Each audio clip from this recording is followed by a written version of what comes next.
Good morning, good evening, good afternoon to all of you. Let me set this up a little better. This should be okay. All right. Anyways, I want to start off by prefacing this video by saying that I don't think I'm a HYLN bear, and I have a feeling some of you watching this video are thinking, yeah, this is the guy with the bear sentiment. You know, when it comes to HYLN stock, I don't think it really comes down to bulls versus bears. I think that's it's a bit of an incorrect assessment of the situation. When it comes to HYLN stock, I think unless you're shorting this stock, you're not a bear. You know, the whole field of HYLN shareholders is basically just like a giant field littered with wounded bulls. That's what it is. We're all bulls at a different stage of basically being wounded. You know, some of us are off on the side licking our wounds. There's a few that are still going strong and, you know, they have faith in the company and so on and so forth. But more than anything else, we're all bulls. But we've taken a lot of hits, you know, and so I don't think it's conducive to anything positive for us to be kind of like putting sort of division amongst ourselves by trying to label each other. This guy's a bull, that girl over there, she's a bear, you know, and yeah, it's just I don't think that applies to HYLN. I think when it comes to the general investor community, I really think it's just all bulls, and most of them are just sitting off on the side, just, you know, like I said, licking their wounds and thinking, how the hell did I get myself into this mess? I think the biggest problem that I have with HYLN over the last little while is the complete disconnect between the CEO and the company's first customers. Now, if you think of yourself, whoa, what are you talking about? What do you mean disconnect between, you know, the CEO and the company's first customers? You know, they're engaging with Detmar and all these other companies all the time. That's where you'd be wrong. Those companies, those fleets are not the company's first customers. When you're looking at a pre-revenue company that has no booked sales, its first customers are you and I, the investors, the people who basically reached into our pockets, took out some cash, and purchased the company's first offering, which is not its solution or product, but simply its shares. So we are the company's first customers. We are the first wave of customers. The second wave of customers, of course, would be then those companies who will adopt and start purchasing their products and services. So now ask yourself this: as a customer, do you feel like a valued customer of this company? I mean, really, be honest with yourself. Do you feel like you've received value for your money? You know, in my business, if a customer spends, let's just say $100 or 100 Swiss francs on the products that we offer, not only do I owe them the product or the service that, you know, is attached to that $100 price tag, but I also feel like I owe them something a little bit more. In the very least, like some kind of a sentiment of appreciation for the fact that, hey, you're interested in my business, you're interested in our service, you know? There's a little bit more, you know. I guess that's the difference between companies that thrive and do well, and admittedly our business does quite well, and companies that just kind of, you know, stagnate, you know? And I think one of the problems with the HYLN is that I don't think they completely appreciate the fact that they already have customers, paying customers, and a shitload of them. And those paying customers are the retail investors, you and I.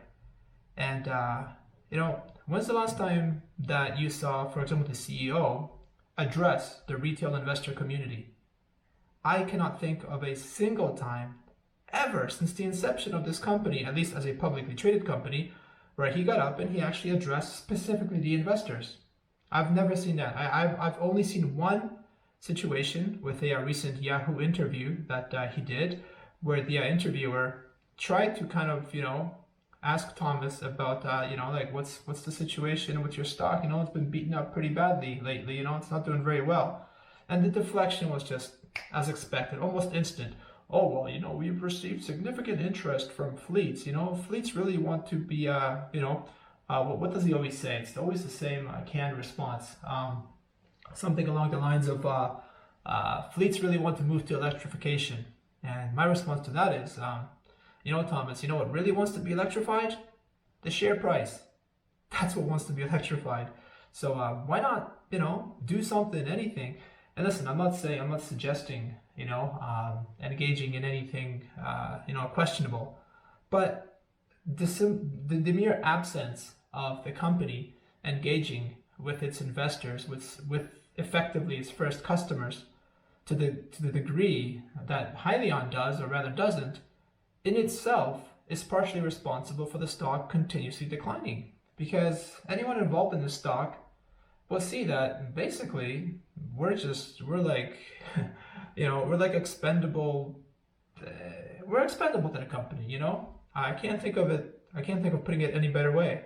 We're just, you know, we gave them the cash, they got the cash, and now it's like whatever happens, who cares? You know, the insiders got their cut, and you know, I'm sure they have sufficient money to roll out a working, you know, model of their initial product and ship some units here and there, and then the revenue from that, hopefully they did the math on this, is sufficient to basically start growing from there. But again, you know, the complete lack of even entry-level respect demonstrated towards the biggest group of customers the company has, which is, again, us, the investors, the people who have taken our money and purchased the company's initial offering, which is their shares, and then just nothing in return, you know? I mean, think of other CEOs, you know? I mean, okay, people often compare, well, sometimes people compare, hey, you know, HYLN is in the growth stage, you know, Tesla, Amazon, all these other companies. First few years, they weren't really making any money, but I think that comparison is absolutely bizarre, you know? Comparing HYLN to Tesla is just, to me, it's just out of this world, and I'll tell you why. You know, HYLN is never going to be Tesla for the simple reason that Thomas Healy is never going to be Elon Musk. The difference between their personalities and character, and sort of how these guys conduct themselves and how they respond to questions, and it's night and day, you know? So the fact that they are pre-revenue, it definitely is not a viable excuse, to me at least, you know, to compare them to Tesla and say, well, you know, again, Tesla early on wasn't making any money, so based on that reason, you know, just hold tight, things are going to turn around. And they certainly might turn around. I hope they will turn around, because I'm still holding quite a bit of shares. Although, full disclosure, yesterday I did sell 1,400 shares, which there's a good chance I might regret this, because selling at these levels is just, it's almost stupid. But then I thought to myself, like, without any catalyst, this thing is going to keep dropping. You know, I mean, a month ago, 2 months ago, if somebody said we're going to see even high fives or mid fives, you probably would have been like, you know, put off to the side and shunned by the general HYLN community. I mean, look what happened to that UBS guy, Steve. I mean, we all just, we pushed back against this guy like crazy a few months ago when he came out with his price target, like $5. Really? Are you serious? And look what happened. Not only did we reach $5, and in record time, you know, but we blew right past it, you know. And I think you should get comfortable in the fours range, because I mean, why would anybody be buying this stock right now? Really, I mean, what catalysts are there?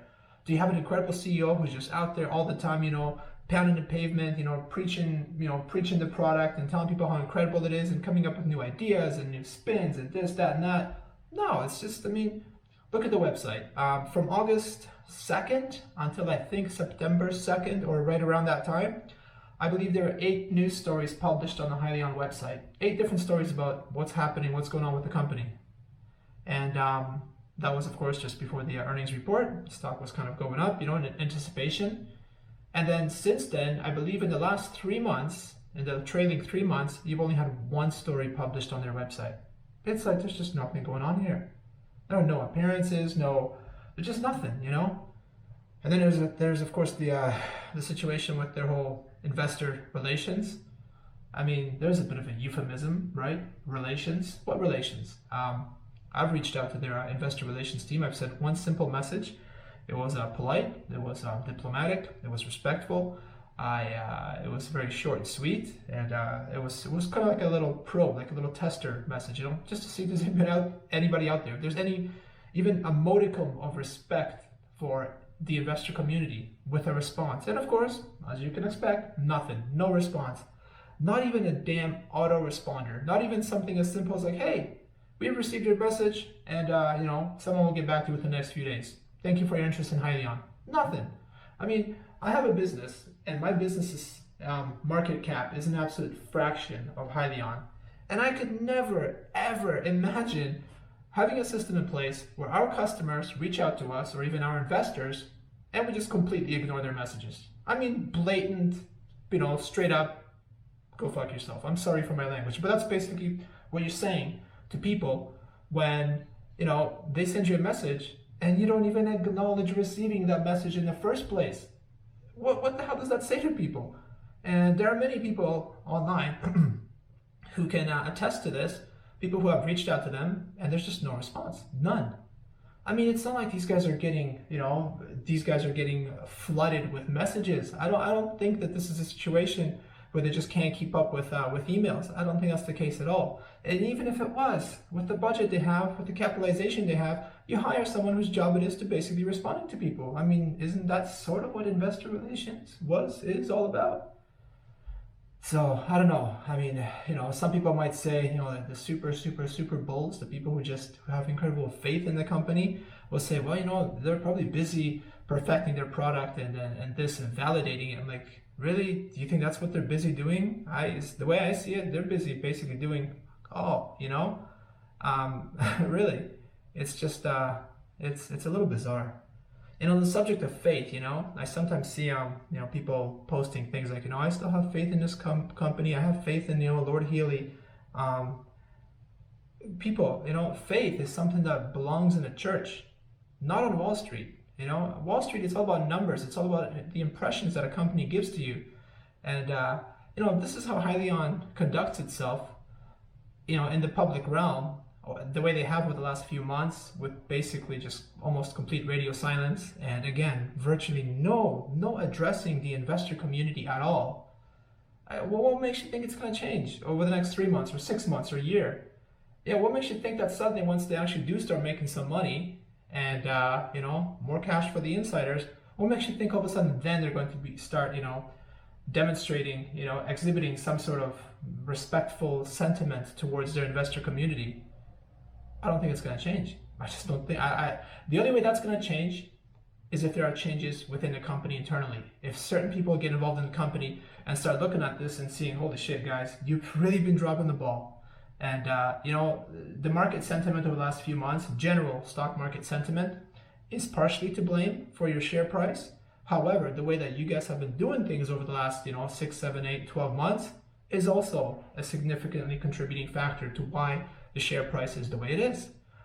More and more people are basically completely discouraged from investing in your company because you don't exhibit, you know, certain traits that people want to find in an investable company. And yeah, so it's a tough one. It's a tough one. So as I was saying, so I sold about 1,400 shares at 501, which the only reason I did it was because another stock, an ETF, a 3 times bull ETF that invests heavily in semiconductor companies, dropped by I think 13 or 14%. I think no, 16% yesterday, and that to me is just a no-brainer. If I take even some of the money that I have parked in HYLN and put it into you know, into semiconductor ETF. And this thing, I mean, I've been watching this for a while. This thing drops, you know, 15, 16% on a bad day. You have an average day in the market the next day, and it goes right back up 10, 15%, you know? So, I mean, that's not going to happen with HYLN. Yeah, HYLN once in a while has its sort of like, you know, big rises. But as we now know, those are almost instantly corrected, so to speak, by massive sell-off, part of which sometimes also happens from the insiders. You know, anytime the stock shows a little bit of life, any kind of promise, like, guys, let's get dump more of these shares, you know, while they're still worth something. It's tough, man. It's brutal. And I seriously feel for a lot of you guys in the community who invested heavily into this thing. This isn't the first time. It's not the last time in the stock market that people get very excited, about a new product, a new service, a promising new idea, and we end up being going balls deep into the stock. I apologize to some of you female investors in the stock. I know some of you are out there as well. But you just have to forgive my mood, my sentiment, because I think we all feel not very good about our decision to put so much, again, faith in Lord Healy. And yeah, I just I know there's one guy in the HYLN Discord who has something like, I think, over $1 million. He's holding on to like almost $1 million worth of shares, or maybe initially $1 million worth of shares. Who knows? Now they could be down to like 200,000. But it's guys like that, and I know that they keep holding on, and their conviction is just firm and strong. More so than myself. If this thing ever does turn around, I'll probably be even happier for them than I will be for myself, And I mean that, because if someone has taken such a massive bet on this company, and through these difficult times right now, they continue holding and they continue being, firm in their belief and the research they did, then I really hope this is going to work out for them.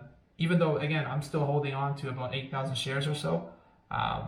So obviously I have plenty to gain if this thing will ever turn around. But if I see someone who's got, 100,000 shares, and they're still not selling, they're refusing to sell, and then this thing turns around and they do well, I'll be very happy for them. What else? I had a few other ideas I want to discuss briefly.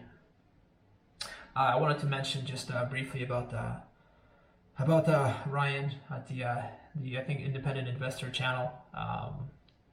I try not to talk too much about other YouTube channels or people, because I don't want to get into a flame fest or any of that stuff. It's stupid, and just it degenerates into something just stupid really quickly.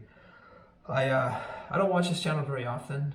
Simple reason is I feel there's so much frustration, so much anxiety, just so much frustration really in his voice. I can see it in his eyes. If by chance you're watching this, Ryan, it comes through so clearly. Look back at some of your videos, and of course the reason is obvious. We've been taking hits, we've been taking punches every single day, and some of us are just no longer interested in getting up. We got knocked out and we're staying down, while other guys are still getting up slowly, only to get knocked down again. And that's all it is. It's almost like there's no hope for this thing, and I can see that frustration coming through in most of your videos, and for that reason it's kind of tough for me to watch, because the way you come across in some of your videos, it's almost like you just want to it looks like you just want to jump through the screen and just yeah, like sometimes it just feels like you're about to snap. And again, and of course I understand, and I don't blame you, but that's just what makes the videos difficult to watch sometimes, because man, that frustration you feel, man, it's loud and clear. And no matter what you say, behind your words, that frustration is always there. But anyways, the reason I bring it up is because that $24 price target that you set, a stock that fails to hold support at any level, a stock that's just sliding and sliding and sliding and sliding, a stock that's that's read more often than a teenager on his first date, a stock that would find a way to slide, even going uphill, it would still find a way to slide back downhill. Well, okay, no, that joke didn't work out that well. My point simply is that stock is suddenly going to become a 5 or 6 bagger, to go from, what did we close at yesterday, 491, I think, to get to 24. We're gonna have to go like what, times 5, times 6, times 7 or something by the time you watch this video. Oh man, all of us want nothing more than for predictions like that to come true, but there's a time when we just have to admit that maybe we've been wrong about this. And every single day, the case to be made for us being wrong becomes stronger and stronger and stronger and stronger. And again, a lot of this could, even the sentiment towards the stock could so quickly turn positive if only the captain of this ship would stand up, leave his chambers, leave his quarters, instead of retiring to his quarters, stand up at the mast and speak, to all the sailors, to all the cooks and everyone on this ship, right? Is that happening? No, seriously. When is the last time the captain of this ship got up and made a profound speech to the investor community, to everyone interested in HYLN? I do not recall him ever doing that. So, I mean, how can people have faith that this is suddenly going to turn around? As long as we have the same captain, of this ship, I don't see how this ship is going to be steered, back to calmer waters, so to speak. A ship cannot steer itself. It doesn't matter how ambitious, all the sailors are. Without a captain at the helm who's actively, involved in steering this ship, it is not going to find its way out of rough waters. It's just not going to happen. And again, remember, I just tweeted about this earlier today. I was saying, you've got, half the sailors that have already jumped ship. They took off, they jumped into life rafts and just, they figured it's time to bail this thing. You've got dengue fever or whatever, symbolic language I can use, running rampant. Rations are low, food rations are low. The morale is just completely in the dumps. Half the people think this ship is just gonna sink. And where's the captain? Where's the captain when we need him most? He's nowhere to be found. He's somewhere off in his chambers, in his safe, comfortable, luxurious quarters, and where he probably has a exclusive lifeboat available only to him if things do get bad, and that's it. So it's really, really tough to find bright spots in this whole thing right now. Now again, I will reiterate that the idea itself is marvelous. I think it's beautiful. Especially the whole concept of using methane, greenhouse emissions like that, using that as a source of energy, taking something bad out of the atmosphere and turning it into something good. It is brilliant.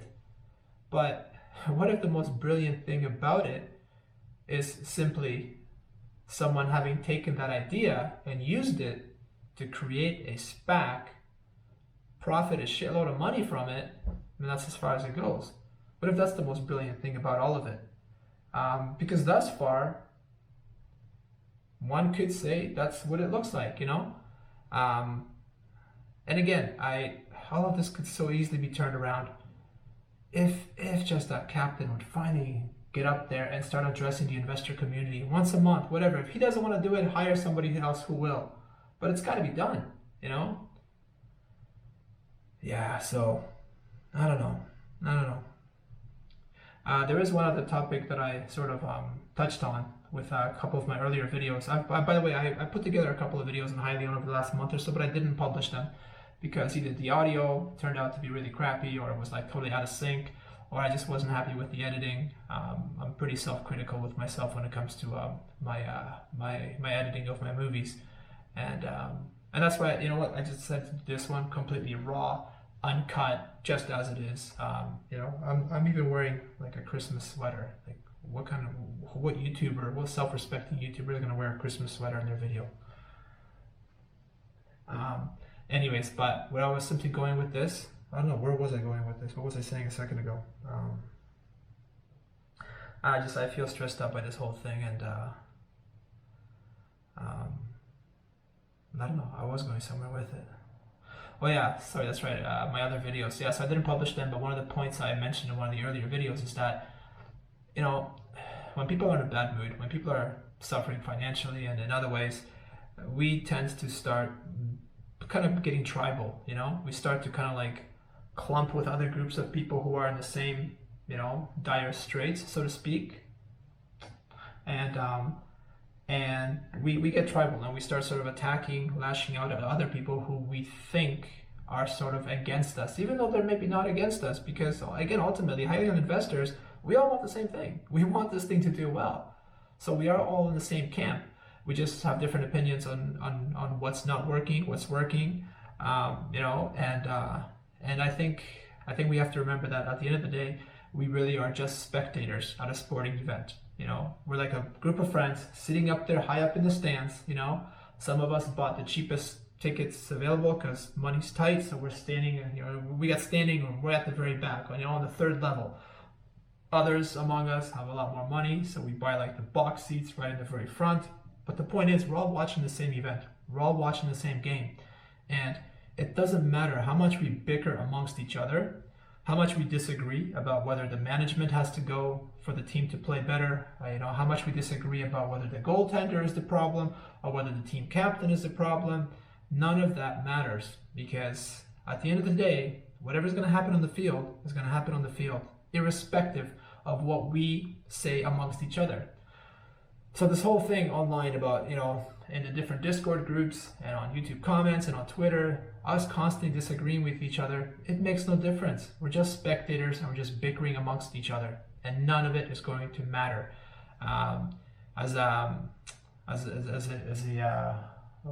What was his name? Peter something. I don't know. One of my favorite investors, I can't remember his name right now. He's so much a favorite that I can't remember his name. He once said that it doesn't matter if you sell a stock or if you own it, in the sense that that stock doesn't know that you own it, you know? So there should never be really any kind of an emotional attachment to a stock. And so it's the same thing with HYLN, in a sense, you know, the company doesn't know you as an individual own the stock. And your opinion in that same line of thought, for that reason, doesn't really matter all that much. It may matter to you, it probably, of course it does. It may, you know, form for interesting conversation in online forums, but whereas the company is concerned, none of it matters. We're just background noise, you know. You imagine, for example, Thomas Healy is the captain or the quarterback, you know, of a team on the field. You know, he looks up at the stands. He doesn't hear your opinion, my opinion. He doesn't hear any of us. It's just all crowd noise, you know. And even if it's booing, for example, but still, it's just one voice, one united voice with a few cheers in the corner, you know.